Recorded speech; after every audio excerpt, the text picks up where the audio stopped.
翻嚟百歲新嘅時間啦，咁就今次就想同大家咧一齊去分享或者去回望啲乜嘢咁樣咧嚇，咁就係有啲廣告啊嚇，咁以前講就好啦，就正講以前啦嚇，即係可能19世紀或者20世紀初啲，咁冇電視啦，係咪先嚇？咁廣告一定係可能有幾樣嘢會有啲廣告啦，即係譬如可能嗰啲日曆嗰啲一塊塊板嗰啲啊，咁呢啲可能有啲即係又會賣廣告啦，係咪先？更加常見嘅可能大家就係定期出版或者甚至乎每日見到出版嘅新聞嘅，即係新聞紙，即係報紙入邊都有好多，即係都有好多廣告啊。咁今次點解想講嘅廣告咧，就係嗰啲醫藥啊，尤其是藥品嘅廣告啊，即係呢樣咧就好容易勾起大家嘅集體回憶，因為分分鐘大家以前係食過啦，係咪先？都即係或者接觸過都呢個必然嘅，因為人一定係生老病死，係咪先？就算今時今日啦，就算去到香港戰前啊，近咗年代已經即係或者中華嘅概念就係咧，唔病都要食藥補藥啊，係咪先？咁呢啲咁嘅概念之下咧，咁就加上呢啲產品其實都係商品嚟嘅，係咪先？你又唔買你先有呢啲出現㗎嘛，係咪先？咁所以咧廣告咁醫藥品嘅廣告咧係順理成章係喺嗰時間又好即係出現啦，大量出現嘅。咁講起呢樣嘢咧，咁大家就通常都唔難會回憶翻咧。咁大概2000年初就咧，咁有位做設計出身嘅，咁就吳文正先生咧，咁有本好典型嘅，有本好著名嘅書就係《香港葫蘆萬蚊藥》，係啦，即係我都係突然間諗起嗰本書咧，我先做今次即係同大家分享嘅嘢嘅。咁因為當然嗰本書我就好耐冇睇翻啦。大概腦袋做記憶咧，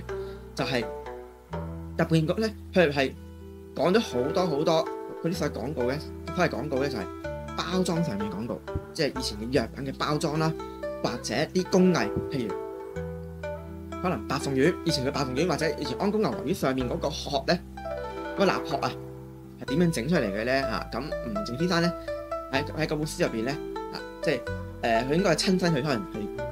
差唔多幾乎去到逐格咁樣影低去講嗰個過程啦。當然亦都抄咗每一隻好多典型經典牌子，佢都揾咗好多相當多嘅資料咁所以今次當然之後咧，好多人都當然出咗好多嘅著作，就係有關啲唔同嘅寶號，即係唔一定藥品啊、飲食啊、唔同商店啊、寶號咧嘅歷史鋪頭嘅歷史等等咁所以今次係啦，咁我重點咧我就唔係講呢，我就唔會講即係好重點講嗰啲可能某某鋪嘅歷史，因為呢啲嘢實在太多，浩如煙海，根本你就算你醫藥方面嘅都係相當多，你根本就講唔完咁所以今次就大概同大家做一個簡單嘅一個所謂回顧咁樣睇翻呢啲以前嘅嗰個即係醫藥廣告啦咁喺香港嚟講咧，嗰個醫藥廣告呢啲咧唔係冇人提，應該咁樣講，成個全世界嘅即係我哋即係大中華地區嘅嗰啲醫藥廣告，其實咧歷來無論係做學術嘅人好，或者可能做出邊即係文化導賞呢啲即係作家嘅層面又好，往往都會經常會提到話，或者即係關注研究到呢啲咁嘅醫藥廣告因為入邊其實係俾咗好多嘅信息出嚟，係俾大家。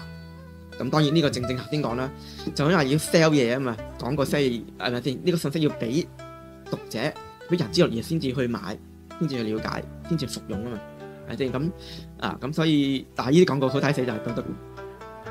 超過100年之後嘅今日，可能超過100年啦之後嘅今日咧，大家仍然都會關注呢啲廣告。當然可能嗰隻產品已經不存在，或者已經係今日嚟講已經唔係好啱使嘅嘢嚟啦咁講翻咧，即係如果喺香港以前嘅報紙嘅嗰個廣告，嗰啲所謂醫同藥嘅廣告咧，因為以前冇乜限，雖然以前冇乜限制，但係以前最大嘅限制咧，可能就係報紙印刷上嗰個技術啊等等，咁所以咧以前嘅廣告就真係只有文字而喺香港嚟講咧，嗰個當初香港啲報即係嗰個中文報紙、英文報紙出現咧係因為主要係刊登嘅內容咧就係嗰啲嘅船嘅班次啊、船期啊等等呢啲因為以前即係買得報紙嘅咁可能都係啲商號啊，或者即係有翻少少嘅經濟能力嘅人，即係唔會話一般平民百姓都可以接觸到報紙呢樣嘢係啦。佢當初嘅廣告咧就嗰啲內容嚟嘅。咁喺香港嚟講咧，就去到即係可能要去到我以我所見啦咁就係1874年咧個《從雲日報》咧就大概先至有少量嘅醫藥廣告出現。所以醫藥廣告其實咧都係啲醫館嘅廣告即係譬如好似呢個即係應該係來自一個潮州嘅醫師定點樣啦總之可能喺香港即係開個醫館啦呢個醫館可能叫周錦堂咁或者醫師可能叫周錦堂啦咁香港開個醫館咁喺《從雲日報》即係買個廣告啦咁相對嚟講咧即係回顧即係可能珠三角地區咁樣咧呢個廣告咧係早嘅，因為調翻轉喺廣州咧，要去到1887年或者你先至會有啲醫藥廣告見到出嚟咁甚至乎可能去到但係咧當然廣州發展都好快嘅，因為去到1892年，譬如《中西日報》咁樣咧，一頁嘅廣告，一頁嘅報紙入邊咧，廣告已經佔咗成超過一半。咁相比喺1887年廣州份廣報，即係10零個廣告入面只有2-3個廣告係醫藥嘅咧，咁其實香港咧已經係相對算係早咁當然啦，咁嗰個原因可能係兩地嗰個文化，因為始終香港當時就已經係做咗英國嗰個殖民地啦，係咪先？如果有即係變咗就咁。譬如你廣州嚟講嘅中文報紙咧咁喺背後嘅成個社會氛圍雖然廣州好多好傳統嘅藥店，即係譬如可能你陳李濟、潘高壽呢啲，即係可能19世紀就已經係一個典型嘅好著名嘅嗰啲嘅即係醫藥店係，但係始終係個作風咧就未去到好膽大咁話去透過報紙去將自己即係 sell 出去咯好啦，咁再講翻香港咧，就有少少圖嘅廣告咧，其實已經要去到1885年咧呢個屈臣氏花塔餅雖然成大段文字為止，其實已經有少少圖畫畫咗出嚟，就係三粒花塔餅咁花塔餅大家就耳熟能詳啦係即係知道係小朋友即係杜蟲定點樣咁當然啦，其實咁我哋睇呢個屈臣氏廣告咧，即係你會睇到佢入邊嘅大部分文字為止啦，同埋咧即係 sell 咗佢即係除咗你香港啦，仲喺邊度有分店啦等等，同埋嗰隻花塔餅係啦，整體嘅內容咧就係講即係杜蟲啦主要俾小朋友食啦呢啲咁呢個嗰個所謂少少嘅一個突破啦當然呢度嚟講咧就《從雲日報》係啦，咁就係早期香港嗰個報紙啦，即係大家都知道係阿黃濤同埋另一個即係香港農工會一個即係任務嘅經理咁黃勝即係合資就合辦咗呢個《從雲日報》都係一份香港嘅嗰個早期嗰個報紙即係以前即係佢哋以前當初《從雲日報》咧，佢就係買咗以前英華書院嘅嗰啲印刷設備咧去印嘅咁當然《從雲日報》以前更早咧有一份好典型嘅報紙嘅，嗰個就真係正就係英華書院印。咁後尾當然好快執咗啦。咁黃濤同埋嗰個黃勝合資搞呢個《從雲日報》時咧，就買咗英華書院嗰套印刷嗰套設備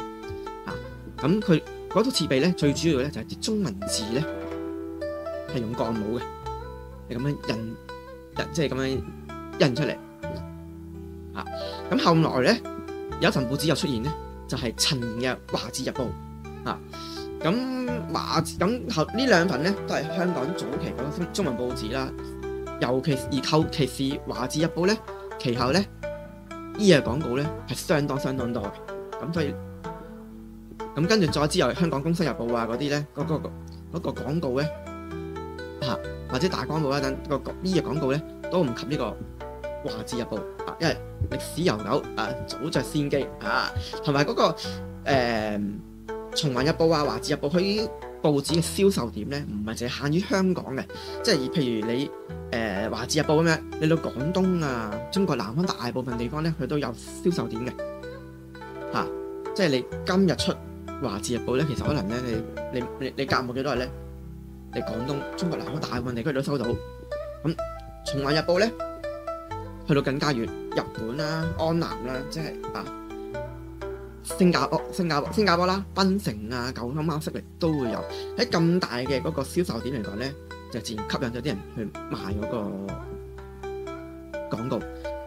當然呢始終係中文報紙啊，你無論去到幾遠都好，睇嘅人咧多數都係以華人為主，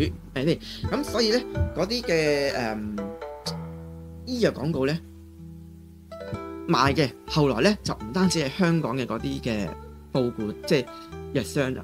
廣州嘅，包括先講廣州嘅藥商啦，甚至到南洋嘅著名嘅藥商，都喺香港，都係香港呢啲著名報紙嗰度咧，都賣廣告。咁所以咧，你喺香港就好容易見到，好似譬如咧，人丹啦嚇，呢啲日本藥啊，你20年代已經香港不斷賣廣告㗎啦。先講廣州唔使講啦，咁近係你香港更加會賣廣告啦，即係譬如歐家傳以前廣州嘅嚇。咁香港傳統嘅即係藥店賣廣告更加順理成章啦，係咪？人哋都買你唔買係咪？香港嘅天壽堂呢個就有一個例子咁以前除咗啲藥品嘅廣告之外，你經常見到一隻醫館嘅嗰啲廣告包括咧，你就19世紀你會見到一個廣告咧，以前就係孫中山香港西醫院畢業嘅，啱啱時咧去澳門係即係執業嘅時候咧，都係香港賣廣告。所以陸續見到唔少嘅嗰啲嘅即係藥品廣告啦，你都見到醫藥廣告。後尾其實去到30年代咧，有啲醫藥廣告已經去到好黐線㗎啦。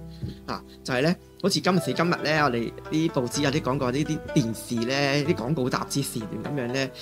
攞好多 case 出嚟，有埋相嘅，就一陣間話食咗會青春啲啊，或者會瘦咗啊，變靚啲，瘦咗啊等等呢啲。30年代嘅報紙咧，已經都有呢啲出現㗎。即係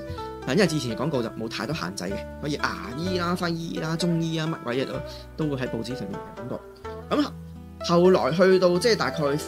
去到一個300年咧先至話禁止西醫繼續去賣廣告